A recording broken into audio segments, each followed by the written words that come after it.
Alright guys, what's going on? Hippie here. So today I'm going to try to do an OPOL, and I haven't done one in a while, but I saw this Master Lock 140 variant. It's the 9140D, and I couldn't help myself.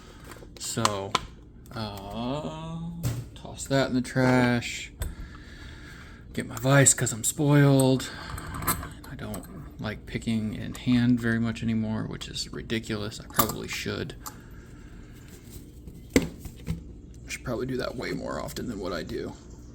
But I like picking top of keyway, so. Alright, this is a 4-pin.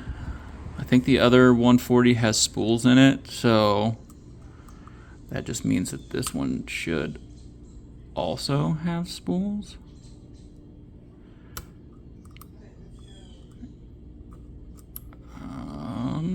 Okay, there's that one, there's that one.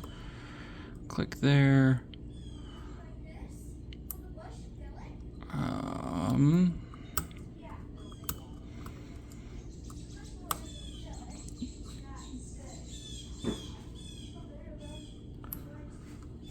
Where is it, where is it, where is it?